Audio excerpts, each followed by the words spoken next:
And now we'll let everyone in. Okay.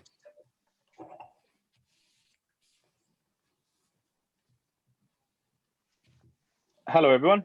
It's great to see you all joining in there. We're just going to give it a minute or so before we formally start. So if you need to grab any extra glasses or any water or anything, now's the time to do it. So we're just going to wait about 2 minutes till everyone joins in. But thank you for joining us tonight. Sacrificing the Portugal-France game, as we were just discussing before we came live. So. Who are you? Were you watching the Spanish game, Eduardo and Jesús, this morning earlier on? Yes, I did. Yes, I did. That was a big win. Well, it was just not a very strong match. team. So, well, we'll see. We'll see what happens with Croatia. It's more complicated. Yeah. I mean, you should beat Croatia, I think. It's yes, just a we shame. should. I think the problem is Alvaro Morata. He seems to struggle up front. Morata is very bad player. I don't like him at all. Well, it's very bad player. I mean, for this level, of course, he plays better than any of us, most likely, I guess.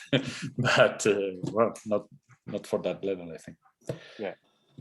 No, totally. So it's just been a minute. There's one person just joined in from the waiting room there, but there's not been a lot of activity from our Zoom waiting room. So after having put everyone, I see that luckily no one dropped out while we were talking about football. So we've managed to keep people listening. So we will get going now, folks. So thank you so much for joining us. Joining us for this fantastic tasting. Really looking forward to this one. We joined Eduardo on the Celtic Whiskey pod with Al, myself and Al, a few weeks back. I don't know if any of you listening in caught that really interesting conversation. So really looking forward to going through this lineup. For those of you who don't know me, my name is Luke. I'm the general manager of the Celtic Whiskey Bar and Irish Whiskey Experience down in Clarny, County Kerry. We're host to the Irish Whiskey Experience, where we educate all and sundry about whiskey, and we also have a fantastic bar, the largest collection of Irish whiskey in the world, and a great restaurant and cocktail menu, craft beer. And we also have a fantastic fortified wine list, sherries, ports, Madeiras, everything with a few different labotas. And we have some other stuff from Equipo Navazos. We have the rum and brandy, so a few other bits. So I'm also joined here by Colin and Katarina from the Celtic Whiskey shop. They're two on as our wine experts, because as much as I do like drinking sherry, I'm sooner becoming a sommelier than I am a sommelier. So that's why we've got them on here to provide the expert advice. Before I get Jesús to introduce the brand, the lineup we're going to go through tonight, folks, for everyone listening at home, for those of you who like to have them in order, it's not going in numbers. It's going 93, 90, the Manzanilla, 95 Amontillado, 91 La Bossa, 92, and then the Oloroso at the end. So I'll put that in the chat. In the meantime, Jesús, would you like to tell everyone joining us a bit about Equipo Navazos, please? Yeah, sure. Hello, everybody. Thank you for being there. Thank you for your interest, and it's a pleasure and it's an honor. It's a bit a poor substitution, this thing of having to do it online, but I hope next time we'll be there in Dublin. It wouldn't be the first time, but well, for the moment, as I say, it's a pleasure for Eduardo, for me to be here with you. A couple of preliminary comments. One, I would suggest, since there are a lot of things to explain about Equipo Navazos, that maybe it will take us more minutes than it should, please feel free to pour and enjoy while we are talking. Probably the best option is the first one we're going to taste, which is La Bota de Manzanilla number 93. I mean, I think this is a tasting. It's a tasting. I guess that all of you are interested in understanding what is in every glass and in each of these bottles, but it's also for enjoying and so on. And I don't think it makes much sense to be here talking without tasting or smelling at all the wine, if you fancy, of course. And the second preliminary comment is about the numbers. As Luke has commented, it has nothing to do with the order of tasting. The numbers are a sequential series of numbers. The first wine we made in 2005 was number 1, La Bota de Amontillado number 1. And regardless of what type of wine or of rum, brandy, gin, or whiskey, we make also malt, different kind of malt and grain whiskies. Regardless of that, the next edition will be the next number. So here we have wines that most of them, except number 74, which will be the last one, but 90, 91, 92, 93, and 95 were produced almost sequentially, one after the other, more or less 1.5 year ago, approximately. When you have two numbers which are close one to the other, that means that they have been released one close to the other.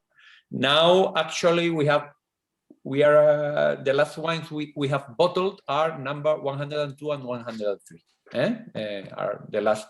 Si quieres catar, recent. por lo menos. Sorry? No. Ah. And well, this as preliminary comment. And I would like to explain something, given that we are in Celtic whiskey tasting, that well, Eduardo and me, we are whiskey people. We are. I had a great admiration for Michael Jackson in its time, probably because I agreed with him. I had the opportunity to know him in the 90s in Scotland. Actually, in the 90s, well, in the case of Eduardo is a winemaker, but also a spirit maker. He will explain later. Part of, well, his job during many decades has been to make wine and age spirits, among them some top whiskies, and working with some of the top distilleries in Ireland and also in Britain. But me as an amateur, an aficionado, actually, I think that in the tasties, in the 1990s, I was interested mostly in tasting sherries and spirits, and mostly malt whiskies. I went for a series of years every summer. With my wife, we took our car, we put it in the boat in Santander or in Bilbao. We crossed to the south of England, and then we crossed England all the way to Scotland, because bringing your car, I could bring wine and ham and food, because in those times food in Scotland was quite awful in general. It was much worse than now.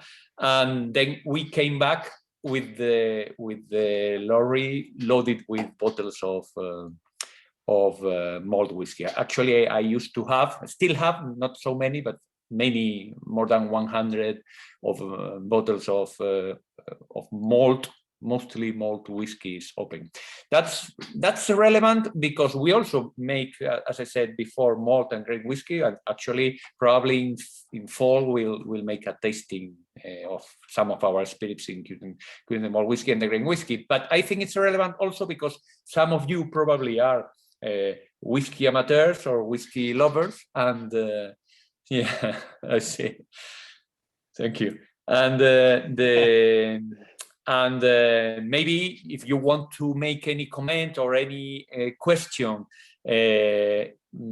connected with a whiskey approach, please feel free to make it, because we are whiskey lovers also. We share that. No? Well, and the origin of Equipo Navazos, as I said, has a connection. That's also, I think it was important to comment also, because through our this passion for the world of whiskey, we were used to something which used to be and still is peculiar of the world of whiskey, which is the independent bottlers, people or companies that bottle after aging for all casks that they have at the distilleries or casks that they have at their own warehouses or whatever, but a few of very outstanding and prestigious independent bottlers with whom the distilleries collaborate. This used to be more relevant a couple of decades ago or 3 decades ago, when each, in my perception at least, each house tried to keep a style of the house. That is something that doesn't happen now, in my opinion. Now every house tries to make almost every style, sherry finish or burgundy finish or whatever. In the 90s, the whiskey houses were quite easily spottable by tasting. Now it's not possible because almost every house makes many different styles of whiskies, and there it was most the independent bottlers, those who added special tips or accents to the whiskies of a certain house. Well, when Equipo Navazos started in 2005, that was something that started in a spontaneous way. We were visiting together a small bodega in Sanlúcar de Barrameda. We happened to not discover, but to taste a wonderful amontillado, this La Bota de Amontillado #1 that I mentioned before. And we learned that it hadn't been bottled for 20 years. Well, that fact of being familiar with the independent bottler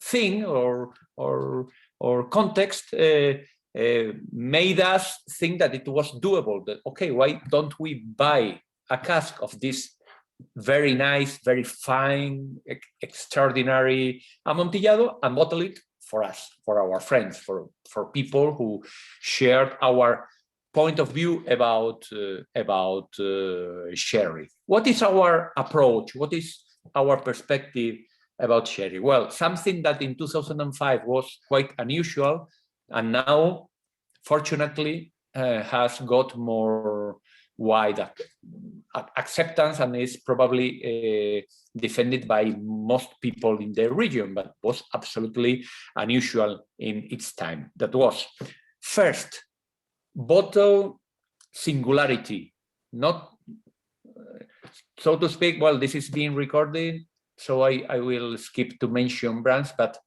I don't know,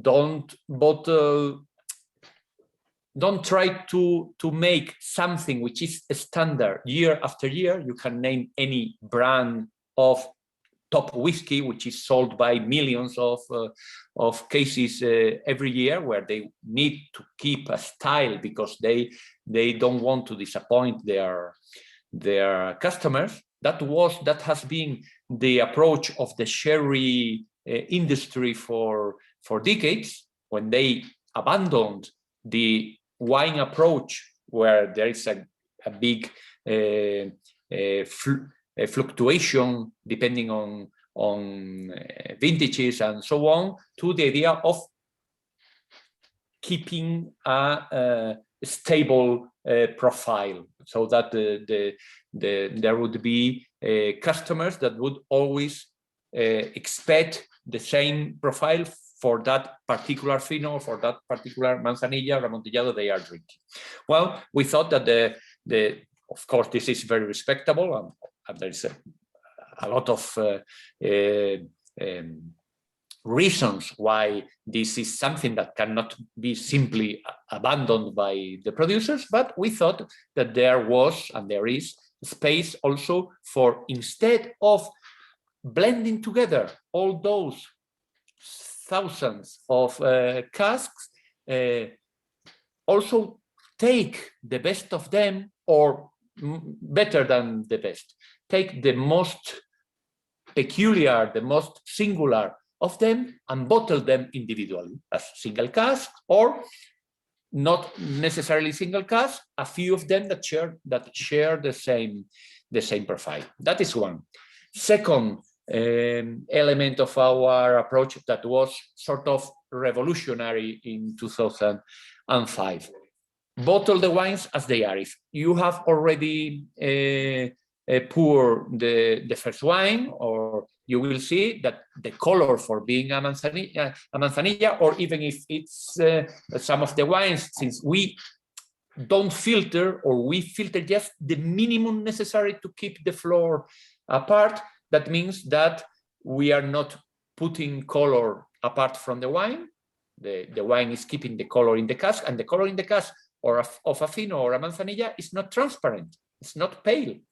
It's typically golden, or even close to, well, halfway to amber sometimes, because that's the way it's aged, because we are talking like this manzanilla of a wine that is around 6-7 years of average age in the Solera system.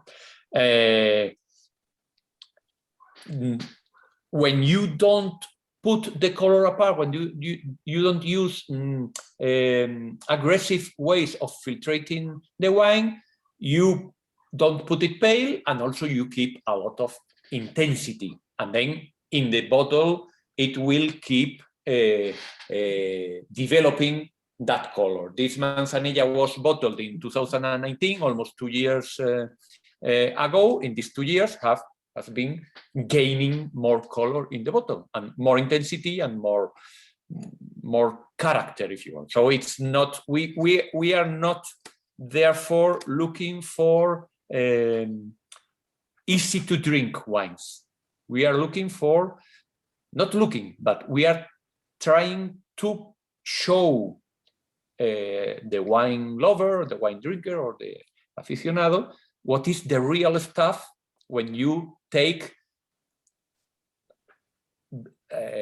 on top of that, when you select a series of casks that additionally show a lot of character. So this is, I think this is a feature of Equipo Navazos, that our wines have a lot of character, particularly the biological aged wines, which are fino and manzanilla, while in what regards the oxidative wines, which are amontillado, which is half, palo cortado, and oloroso, it's probably, our approach is probably just the other way around. We are looking for delicacy and lightness compared to other. There's sort of a balance regarding finos and manzanillas. What we put in the market, what we bottle, what we select, tend to be very characterful if you compare with any other fino of manzanilla. While if you go to amontillados, as we will see with the amontillado number 95 later, what we are looking for typically, or what we do when we age the wines, is to try to maintain the terroir as transparently as possible, and to have a wine which is more drinkable, because those wines by definition are extremely complex. I would ask Eduardo to explain what are the differences of, very generally, before we start to talk about every wine, about what is biological age, like fino and manzanilla, and then oxidative age, which would be amontillado aging. Oxidative aging would be the amontillado, although an amontillado has previously been fino or manzanilla, and then palo cortado and oloroso. But finally, before passing the word to speak to Eduardo, I would like to also to remark that of these 6 wines we are going to taste today, 1, 2, 3, 4 of them, the first 4 wines, have been not only selected by Equipo Navazos, but made by Eduardo Ojeda.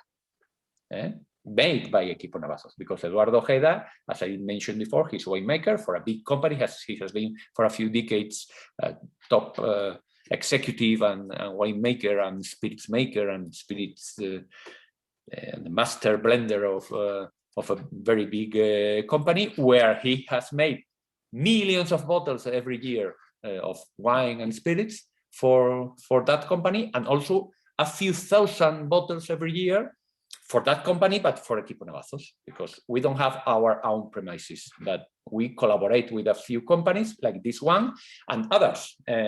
El Palo Cortado number 92 and Oloroso number 74, they come from other two smaller companies, 92 from Fernando de Castilla and 74 from Pérez Barquero in Montilla. And in those cases, those wines, we cannot say have been made by us or by Equipo Navazos, by Eduardo, but we have participated very closely in their making. I mean, there's not a formula. In each wine, the degree of our participation is different. But in the first four wines, we could say that those are wines made almost from scratch by Equipo Navazos or by Eduardo Ojeda, which is Equipo Navazos for Equipo Navazos. In the other cases, we have a close collaboration. The casks are ours, but they are in those premises and so on. So sometimes the communication or what it's written about Equipo Navazos is that we just go and select a cask, and it's true that that is how we started. But since a couple of 3 years after we started, most of our yearly productions are wines which are either made by Eduardo Ojeda 100% or made in close collaboration with the producers. Most of the wines, there are still a few wines that we just are fortunate to be able to buy a cask and then bottle it. Yeah. So, Eduardo? Thank you very much, Jesus, and thank you to everyone. As Jesus said, I am winemaker. I started to make wine at the beginning of the 80s. Always focus or working in the sherry triangle in Jerez, making sherry.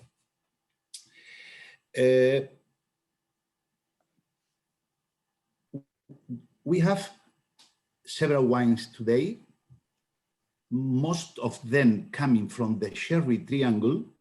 They are sherry and manzanilla, coming from Jerez and Sanlúcar, but the last one comes from Montilla. It's other region inland, around 250 kilometers from Jerez. And so to start, I will tell you some things, important things of the region. As you know, we are in the south tip of Spain, very close to the Gibraltar Strait, with a very smooth weather, a very hot summer, and smooth winters, but with a high rainfall. We have around 300 liters by square meter of rainfall, but concentrated between the months of October and April. The soil is a calcareous soil. It's a white and chalky soil that gives a lot of character to the wines. And the grape is a white grape called Palomino. It's the only difference of the wine coming from Jerez and Sanlúcar today to the last one coming from Montilla, the grape variety. Is the main difference. And the process, all sherries are aged wine.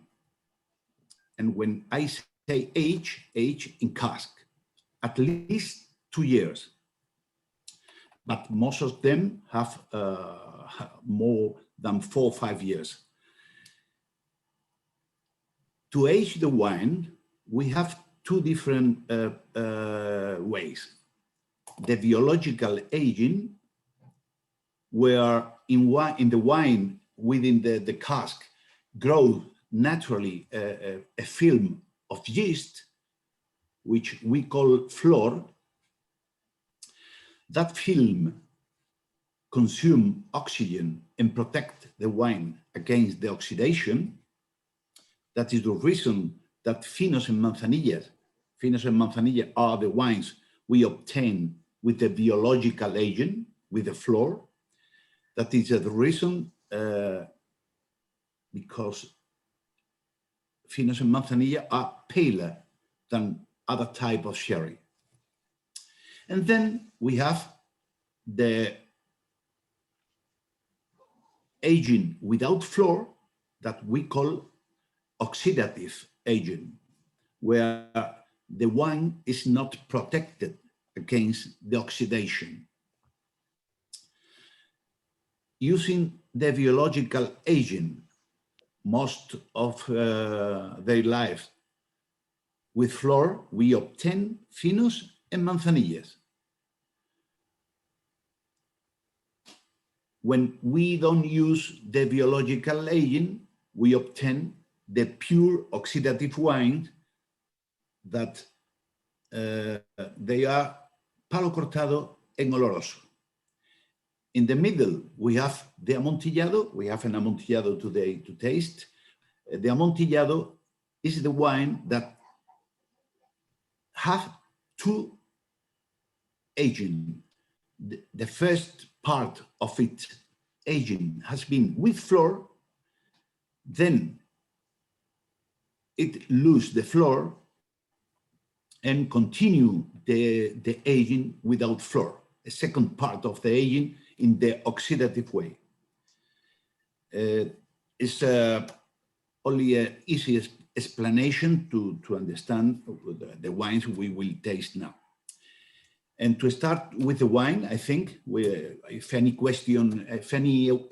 have any question, we can stop here before going to the wines, or we can continue with the wine. What you prefer? Well, I think I had some interesting thoughts on what Jesus was saying, but I think we might leave that till later because I think we better get into the wine. The one thing I think we will comment on is you mentioned Michael Jackson, Jesus, and it is the writer, not the musician. Just to clarify, for anyone who was wondering that at home, you're not friends with the former singer of the Jackson 5 in the 90s. But do you want to start with the 93 Manzanilla?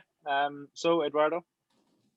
Okay. Unless just before we start, Colin and Katarina, have you any comments before we dive into this one? No, I would like to get started, Jason. Yeah. Okay. Talking about the sherry triangle, Jerez, el área de Jerez, we can talk about we have many terroirs, but today we will concentrate the tasting in two different terroirs, Sanlúcar and Jerez. The three first wines comes from Sanlúcar, and the second two wines, the next two wines comes from Jerez. Less than 15 kilometers far, Jerez and Sanlúcar, but different with the same variety and practically the same soil, more pure and Albariza shock in Jerez, a bit clay in Sanlúcar, but with a high content of calcium carbonate. Jerez forming smooth hills with some altitude, but Macharnudo is around 135 meters above the sea level. But Sanlúcar, it's just in front of the sea. So with the same variety, they produce so different wines. And That will be the difference between the three first wine and the next two. The first wine is Manzanilla. Manzanilla 93. Everyone has in the glass. Bottled in July 2019. So the wine has almost 2 years in bottle. The wine comes from a very nice pago. Pago is the plot in Sanlúcar, just in front of the sea, where the grape enjoy with the high humidity, especially in the hot and dry summers, giving some peculiar taste to the wine we obtain with the taste. To be a Manzanilla, that previous wine has been aged, in that case, around 7-8 years, always with flor. And that is a blend of different casks, because we can never empty a fino or Manzanilla cask, because if not, we kill the flor. So we obtain, or we take only a percentage, around 30% of every cask, to blend and to for bottling. So to bottle this wine, we selected within a solera around 19 casks, looking for a precise style, because for me, if you taste and just opening the bottle gives you a flavor, an aroma with a lot of precision, and I recognize easily Sanlúcar.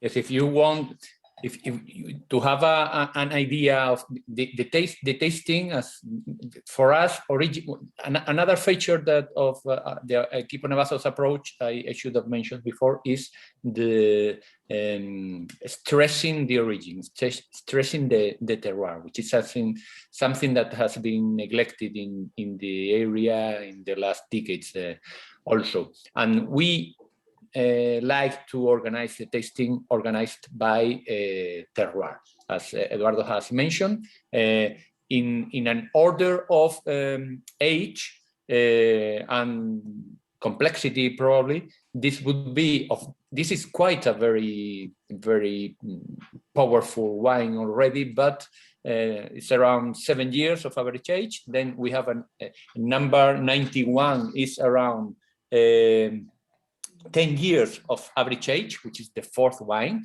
Then number 90 is around 13 years of average age, more or less. But if you compare 93 with 91 and with 90, you will see that that 93 and 90, which have the same origin in Sanlúcar de Barrameda, vineyards and terroir, and then it's aged in Sanlúcar de Barrameda, they show this profile that Eduardo, this precision, this sort of verticality that you wouldn't find at that level in 91, which is a fino coming from Jerez and from Macharnudo Alto. When you might expect, if everything would be about the process, you would expect that 91 should be somewhere in between 93 and 90, but it's not the case. 91, it's a different animal, even if it's the same process and of type of aging and type of elaboration, biological aging, and the same grape, Palomino Fino, and also a similar soil, type of soil, the Chalkis, Albariza soils. The fact that 93 Manzanilla and 90 Manzanilla Pasada come from Sanlúcar since the very beginning. All its life has been in Sanlúcar as a grape and as a grown-up wine, and that 91 comes from Jerez, and all its life it's been in Jerez as a grape in Machanudo Alto, and then aging in the bodega in Jerez, makes a huge difference. And that difference is due to, sorry for this, it's due to the source. It's due to the origin. And we will see then that the Amontillado, which is older than the Fino also, and which it's a shift of style, because the Amontillado is partly a Manzanilla. It has half of its life was as a Manzanilla, and then half of its life, aging life, was in oxidative style as Amontillado. You will see that it keeps that lightness, that verticality, which is typical of San Luca. While when we shift to the Palo Cortado that comes from Jerez, we will find that sort of, I don't know how to describe, but more weight in the palate. In 91 and 92, both from Jerez, the Fino and the Palo Cortado, we'll find more weight in the palate. And we'll arrive to Montilla as our last stop, and we'll see a wine that is rich, and that has even more weight in the palate, as I say. So the first one is a Manzanilla, and the second one is a Manzanilla Pasada coming from the same bodega, and it's sort of a continuation of the 93, but with additional 6 or 7 years of aging. Also made by Eduardo. Mm. So we'll get them both poured. So yeah. Yes, since everyone has all the wines, well, if you have enough glasses, I think it's interesting to be comparing and so on. Mm-hmm. It's up to you. No? It depends on how you're organizing. Yes, Eduardo? I recommend to keep a glass of the Manzanilla just to compare with the Fino 91. And also, I'd like to say something about the wine has 2 years in bottle, and the bottle I have start to develop some cloudiness. That is the reason we recommend to keep the bottle up and to decant after opening to avoid the last glass. It's better to taste, no? To enjoy the wine in the more clean way. Top tip. Well, the second wine is a Manzanilla Pasada. Manzanilla Pasada number 90, bottled in February 2019. Pasada means vieja, old. So it's a Manzanilla Pasada is an older Manzanilla. Up to now, it's not regulated how old. In that case, it's a Manzanilla almost 15 years old, just more than the double than the previous one. These days, we discuss in the Consejo Regulador of the denomination of origin to regulate what is a Manzanilla Pasada. And it seems that will be all the Manzanillas over 7 years old. In that case, including the first Manzanilla would be a Manzanilla Pasada. But as Jesús said, when we make wine, we like to go to the extreme. So in that Manzanilla, there is a real fight between the life and the no life, between the biological aging and the no biological aging, the oxidative aging. That is the reason because the wine is not 100% protected against the oxidation. We have flor, but not in all the surface of the wine in the cask, just islands, and there is a fight, and the wine starts the oxidation and to be concentrated by the evaporation, mainly of water, through the pores of the cask. And also that is the reason, because that wine, instead of 15% in alcohol, is 16.5. It's a bit higher. And for tasting, just in comparison with the first wine, is the way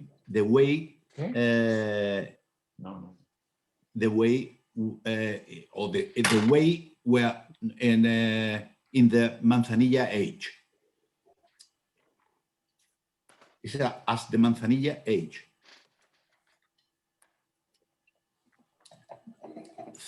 Things to taste or to see. Similarities between the two wines coming from the same vineyard and the same process. The only difference is the age and differences. The difference between the wines are due to the aging. They're quite different, like very much so. Colin and Katarina, do you want to come in with any thoughts on what we've heard so far in the first two? Yeah, I was wondering what characteristics are you looking for in Posada? What are you hoping to change from it being just the Manzanilla? Precision. For me, the wines coming from Sanlúcar vineyards has to be precise and verticals, and with a lot of saltiness in the palate, not full of body, and not too much body, but precision. We usually, and there is an article written by Jesús years ago, we usually say like a knife, vertical. Excellent. We had Jeff in the chat there says that he's struggling a bit with the saltiness of 93, but he thinks it would go lovely with some olives or oily fish. So that's interesting. Fiona says 93 is gorgeous and extremely different to number one. Guido says fully agree with Fiona. 93 is wonderful. Katarina, do you have any thoughts? I think I prefer the Posada just because it's a little bit more concentrated, and I really like that salty finish on it and nice texture of it. So yeah, I think the Manzanilla Pasada, this Manzanilla Pasada is different. It's a very special wine. It has no equal in itself. It has that type of very unlikely balance between complexity and depth, but at the same time, this fluidity that makes it, but it's extremely complex, extremely long, and 93 is younger. It's younger, and it's probably something that gives the Manzanilla Pasada a step up is its uniqueness. Casks for the 93, there are many. For the 90 are very few that show that type of profile, because it's also expectable as such because of age. No? There are very, very many less casks of this Manzanilla Pasada than of Manzanilla that would be suitable for the next release of number 93. But then each of them have their own. Probably 93, because it's not so intense and complex, not so many layers of flavors and aromas. It's easier to drink with sushi, for instance, that I have made a benefit that my family was eating sushi, and since we can, I've asked a little bit for us, and I found that it went perfectly, but also with 90. So it depends. I always, this thing about matching food and drink, I think it's less complicated than many times we want to do. It's something, if you enjoy it, well, let's go ahead. But of course, it's true that these wines are have a perception of saltiness, that it's linked with the terroir, it's linked with the place from where they come, and that make them very distinctive. I think, no? Very. Sorry, Eduardo, I interrupted you. No. Sorry. Go on, Eduardo. Yeah. As Katarina said, she felt some concentration in the last wine. It's because the oxidation starts, and if we go to the next wine, you will understand what happened if we leave the wine in the cask. What happened?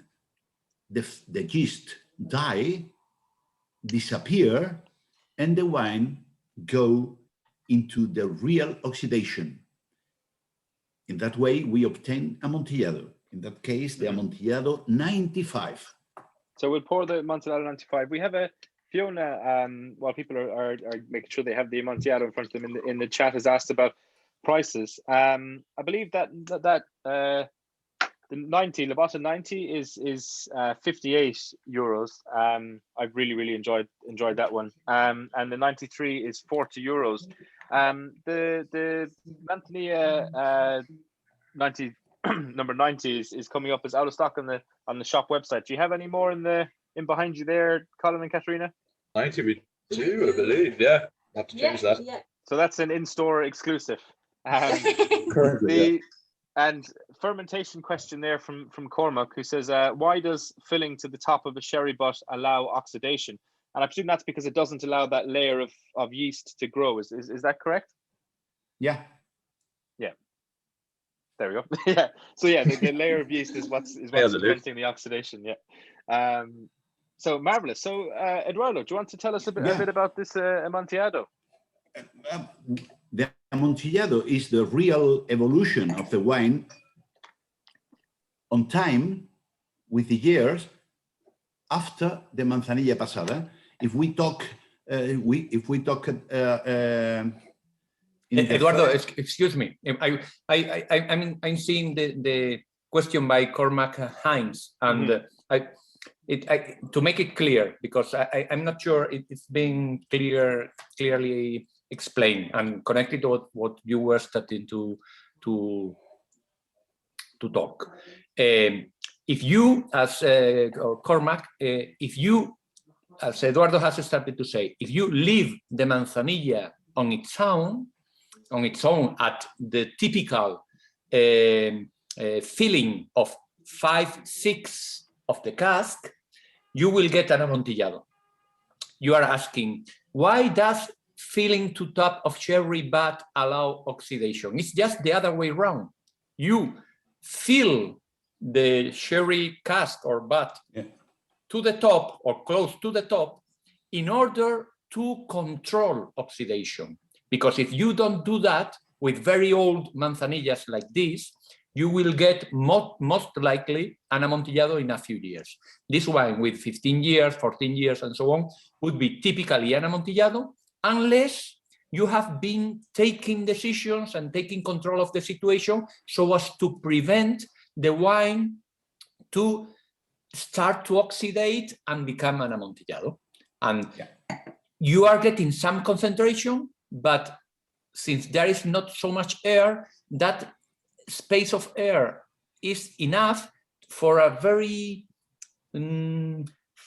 quite thin and darkish veil of floor that prevents oxidation, together with the fact that the cask is almost filled to top. So the answer to your question would be, no, it's the other way around. filling to top the sherry vat prevents oxidation, allows to control oxidation. And that's why it's different from Amontillado. In an Amontillado, you wouldn't do that normally, but there are many nuances that can be commented. Make the oxidation go slower. Exactly, to control it. To control it. That makes perfect sense. Yeah.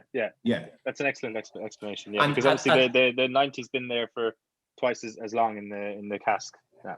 And an additional comment for that is that even for Amontillados, Eduardo and me, we like to have the cask almost topped up also. Once you have the Amontillado, you can you can choose the level at which you want to leave the wine age, and the place where you put it in the bodega.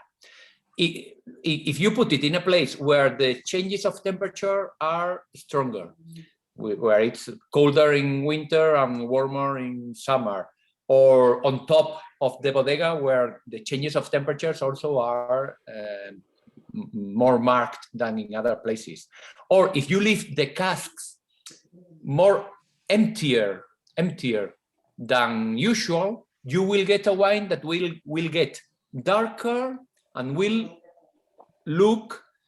seem to be older than it actually is. While if you age the Amontillado in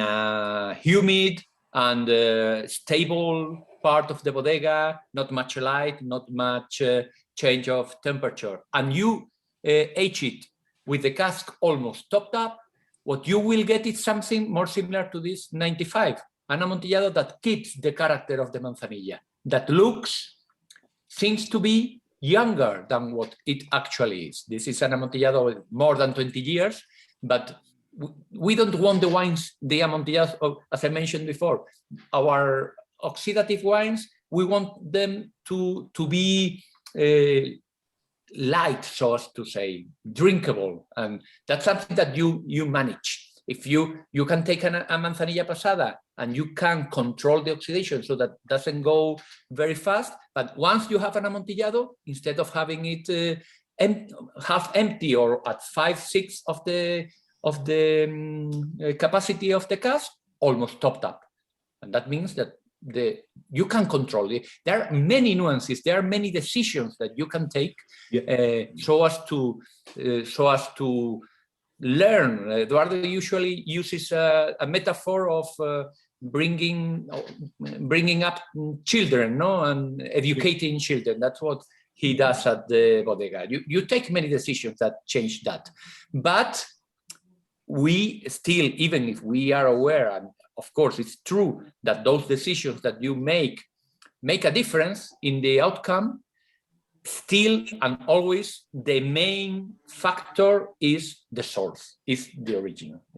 You cannot make something vulgar, you cannot convert it in something excellent. You need to have something excellent, and what you have to do is to try to take the proper decisions so as to keep it growing in that level of excellency. No? Mm-hmm. Sorry. And that also answers Chris's question about the color coming from the oxidation, where exactly as you described. Obviously, there, it's both. Yeah. Both. It's a balance. Yeah, marvelous. So Eduardo, do you want to talk us through this Amontillado? So we have in front of us an Amontillado. It is an old wine, over 20 years old, with concentration, but not too much concentrated. Concentration, the strength, because the strength increase in the oxidative agent increase in the cask, within the cask, naturally, and naturally the wine has 18.5% without the second fortification, naturally. That is the reason in the bodega we call that wine, because that wine legally is called Amontillado because has 2 agents and have more than 17% in alcohol. But in the bodega, we call it manzanilla pasada vieja. It's an older manzanilla pasada. It's the continuation of the previous wine. Mm-hmm. In the nose and in the palate, you see all we saw in the previous wines: precision and saltiness, and in the pure way. Many things can happen during 20 or 25 years while you age a wine. So to maintain that wine with some purity is very nice. You got a comment coming in there saying this Amontillado. Sorry, Eduardo. We have an old wine where you see the first wine, you see the soil, you see the terroir, neither the aging, neither the process avoid the terroir. It's one of the points we like to show the terroir always in the wine. Oh, definitely. And the comments there I was mentioning, Amontillado is so phenomenal, it's so haunting, which is I've never heard a wine described as haunting before. So that's an excellent comment. Colin and Katarina, have you any thoughts on the Amontillado? For me, it's absolutely gorgeous. I love the way it fades off and comes back on the finish, like the concentrate. It's excellent, very complex. Yeah, I really like it. The complexity is there, but it still has that nice saltiness again, and it's beautiful.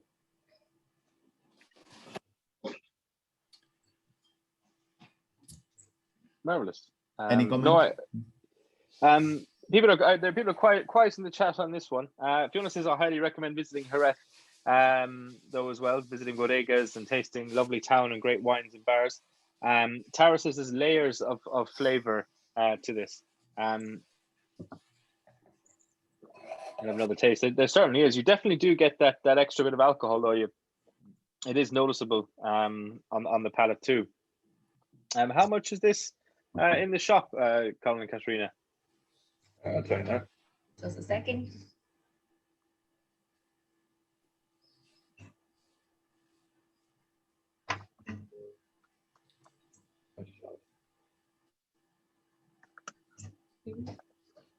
I'll tell you, it's 65 euros. Yeah. So there you go. And Tom Cotter beat you there in the chat as well. So Fiona O'Reilly says very fresh despite age, and adds that it's layers of flavor as well. Richard said, once opened, how long can a bottle be used for in a restaurant setting? Too long. No, don't worry. Don't worry, too long. Forever. You should drink it, but it is an oxidated wine. It's no problem. So the Amontillado, but excuse me, but also the Manzanilla and the Fino and so on. I'm actually, the Fino I have just poured for the next wine.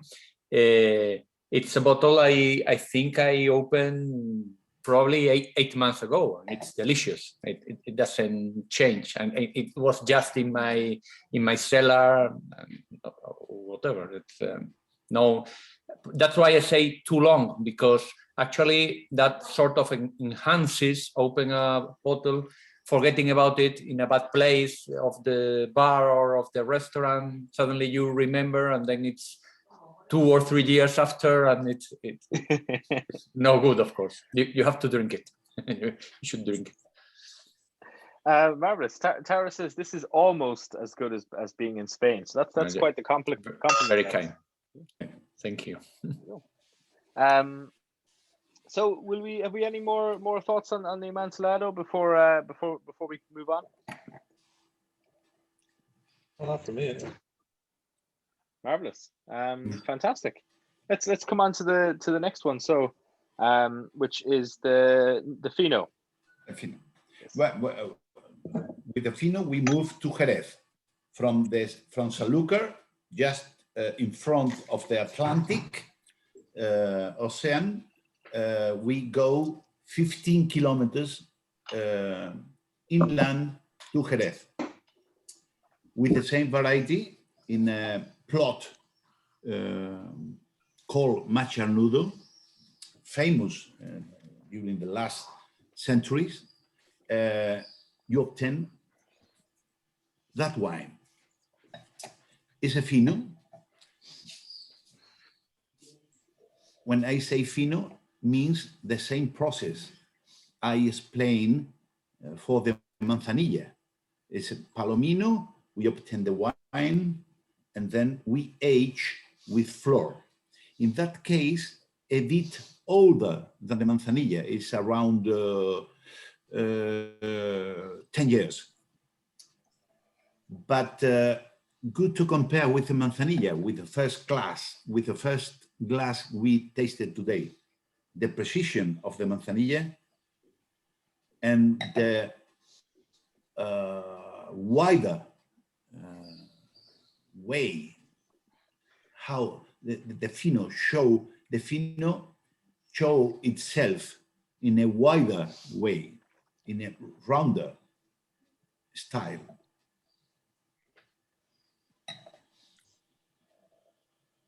The manzanilla looks more acidic. It's not acidic actually, because, but it's the saltiness and the profile makes it. So we told before. When in the manzanilla you have less body, with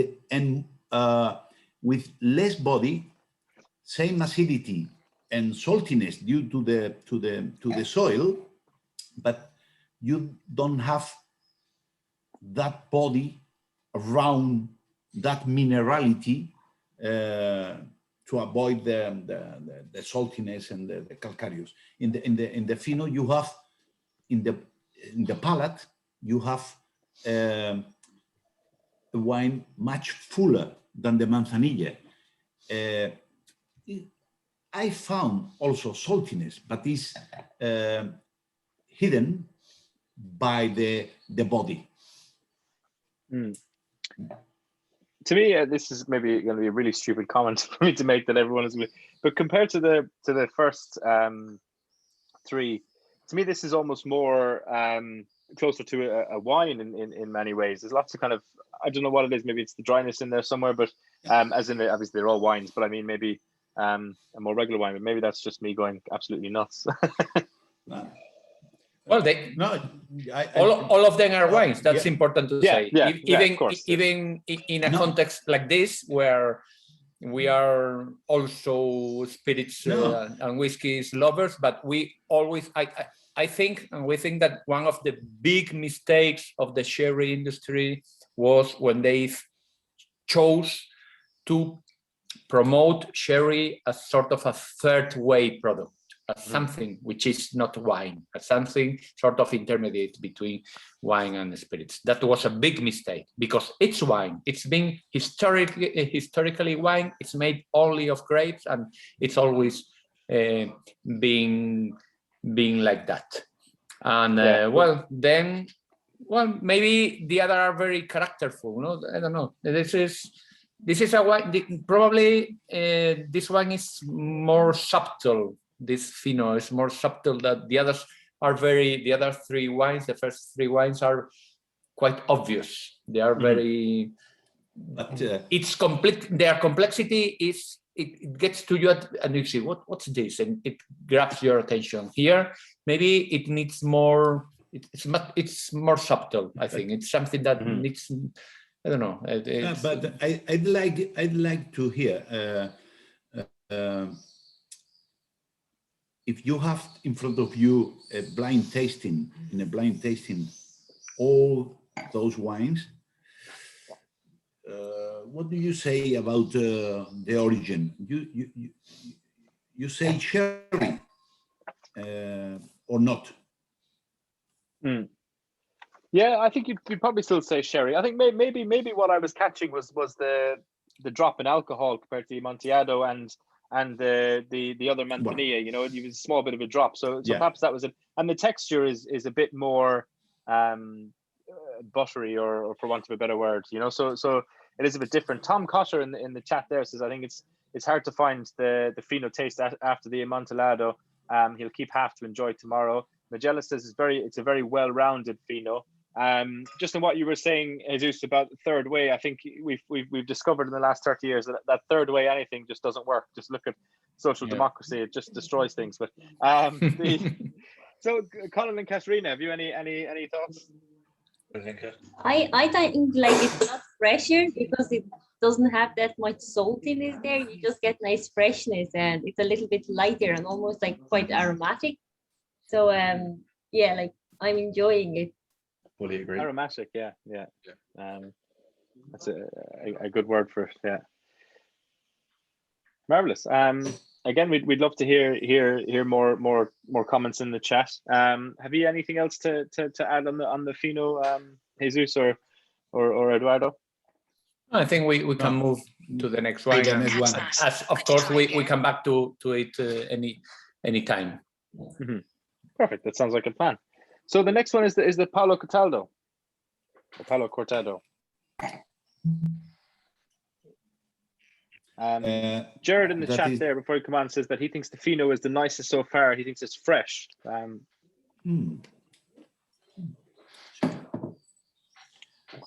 Palo Cortado 92, bottle in July 2019, 2 years in bottle. Selected is a solera of Equipo Navazos, located in Fernando de Castilla, a very small bodega in Jerez,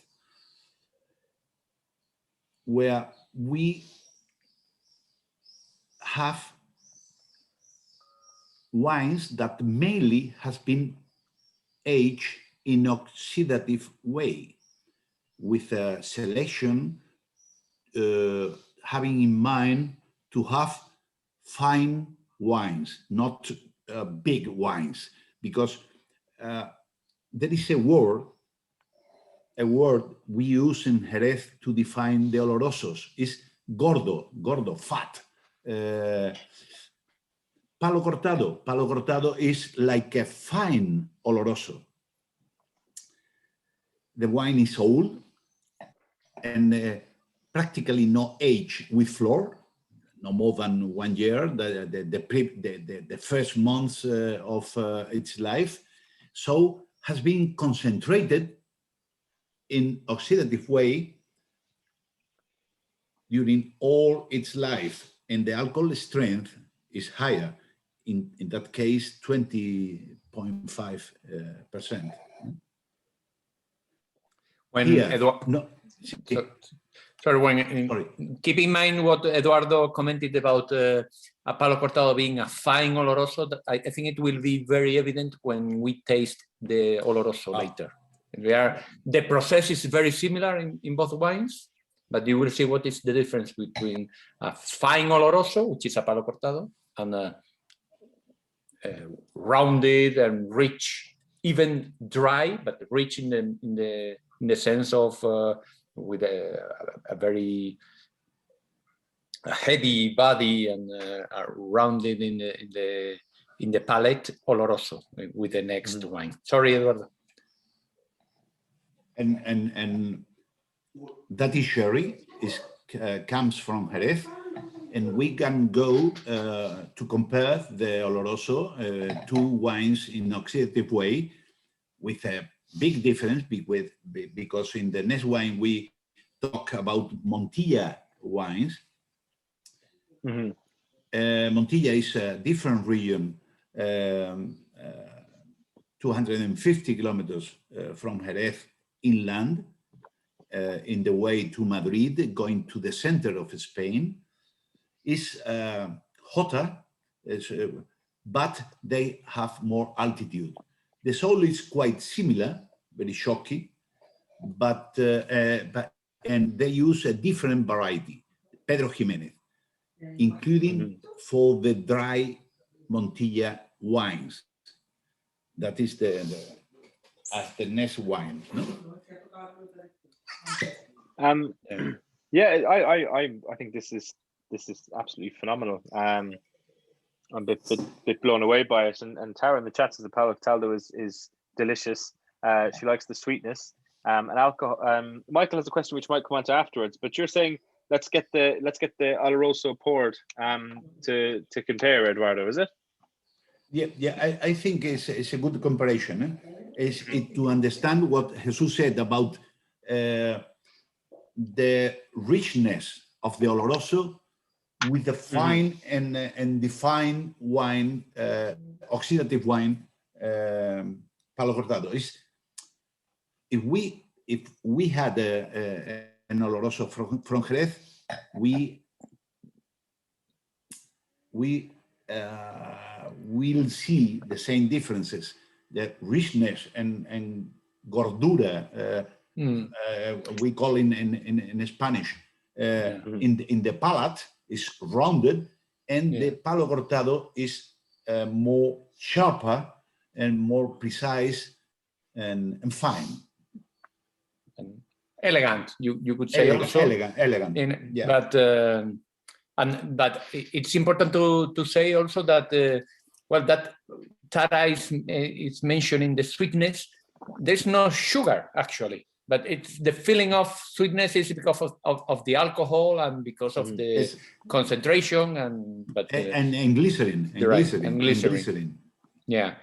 There's a question of Michel O'Connell. Is the alcoholic strength all from evaporation, or is there any fortification? Of course, there is a fortification. We are tasting fortified wines. For the Palo Cortado and the Oloroso, you start with a wine at around 17% alcohol, and the average alcohol content of wine after fermentation mostly in Jerez and Sanlúcar. In Montilla, it depends on how you make it. No, you can get close to 15, but in Jerez and Sanlúcar, the average is 12%, between 11.5 and 13% alcohol of the wine after fermentation. So, in order to make Fino or Manzanilla, you add a small 2% alcohol to the wine, roughly speaking, and in order to make Palo Cortado or Oloroso, you add more or less 4% alcohol. Those are fortified wines. Actually, you cannot find a wine with the label sherry or Jerez or Sanlúcar that has not been fortified. That's up to now, no?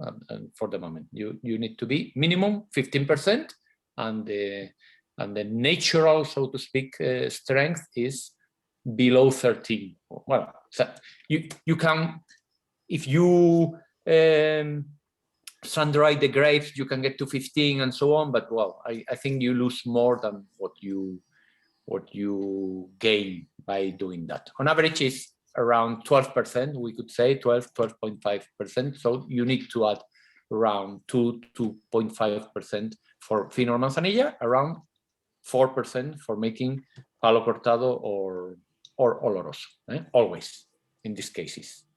We also, by the way, we are not tasting here, but we also make white wines from Jerez, from Sanlúcar, Flor Power, Navazos Nipor, together with our friends of Nipor, Viños Nipor. And they are around, well, if it's from Sanlúcar, 11.5, 12%. If they are from Jerez, around 12.5, 13% alcohol, and they are unfortified. Those are wines aged under floor, most of them, but unfortified. But they cannot be labeled as Fino, Manzanilla, or Jerez, or Oloroso, whatsoever. They are white wines from the region, but they cannot bear the sherry label. Mm-hmm. No, fantastic. And Eduardo, you mentioned that the Palo Cortado was bottled in 2019. When the Oloroso is obviously it's 74, so obviously it's older in number. When was this bottled? In April 2017. So this is around more than 4 years. 4 years. 4 years in the bottle. You can see in In all our bottlings, you can see the date in the lot. The lot is always the month and the year.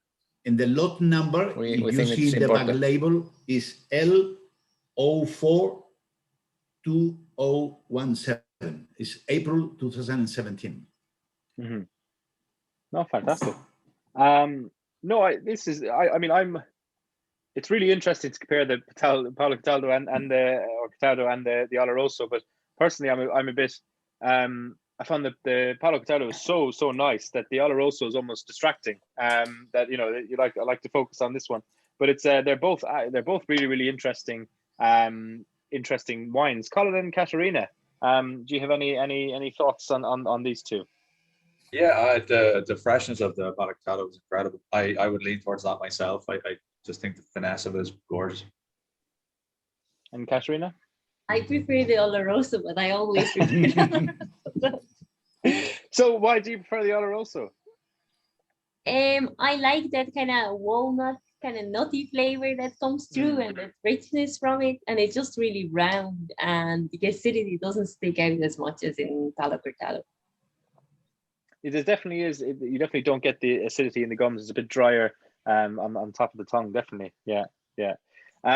Fiona in the chat says Paolo is fantastic, beautiful texture, juicy, gorgeous. Juicy is the word for that acidity. It really is. Tom says round equals gordo. You said that gordo was fat or round. Is it? It's probably rich or rich or full or full body or full bodied. Full bodied.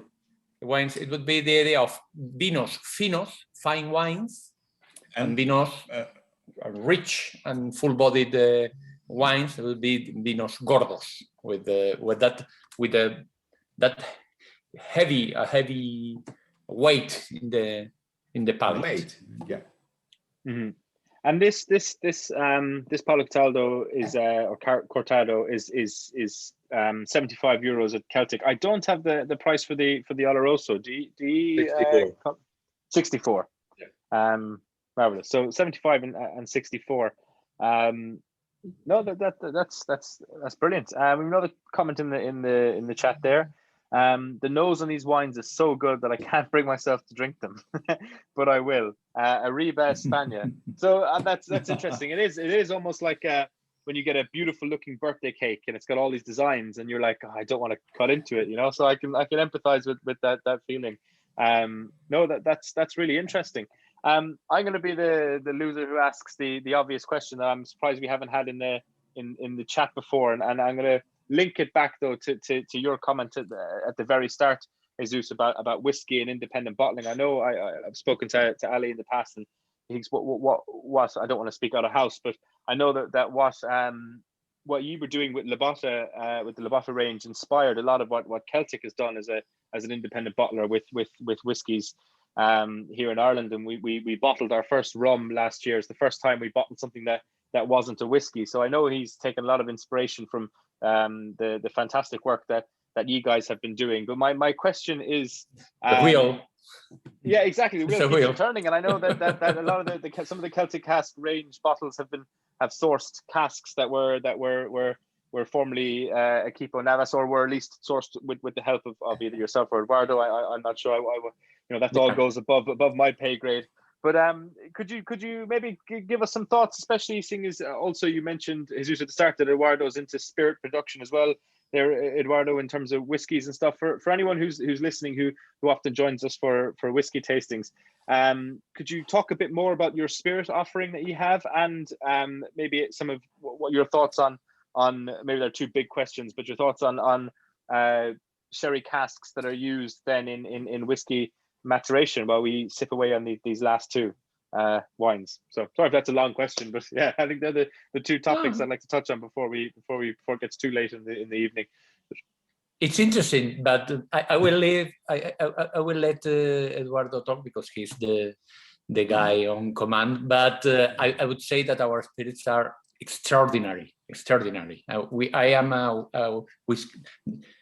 probably the offer is so, but I don't think there is a rum of the quality of the rum we bottle. The last brandy we bottled is extraordinary. Our our grain whiskey, probably there a few of that level of quality, and the main feature for all of them is that they have been aging in a top quality sherry cask, very old, that used to contain freshly emptied from very old Oloroso normally, or Palo Cortado sherry, and then it's been there for its all aging life. 10 years, 12 years, 14 years, not just the last 6 or the last 3 months, but it's been there for the whole time, which means a lot of sherry character, that's true, but then it's the other way around. That's typical. It's typical that you age the whiskey or the spirit for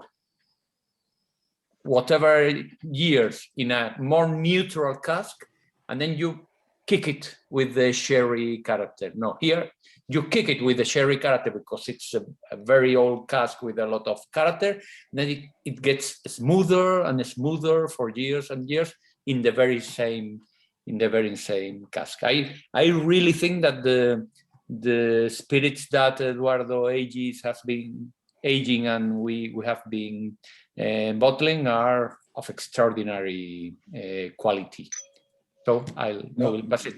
No, the only secret is to have a good spirit. We use usually spirits distilled in Spain, and a good cask. And our cask, or the cask we use, are old cask, no new cask, old cask, very old cask, just emptied of Oloroso, Palo Cortado, or Amontillado, or Fino, for example, for our gin. And the way to select the cask is to select the wine. If you have a nice wine, a nice Oloroso, Palo Cortado, Fino inside the cask, if you empty and you put in spirit, that is the secret. Mm-hmm. So could you maybe, I know we've kind of touched on this as through the whole tasting, because it's part of the whole concept. Before I say what I'm about to say, Ali does just clarify that none of the Celtic casks were from Equipo Navazos, but that you helped source barrels for them.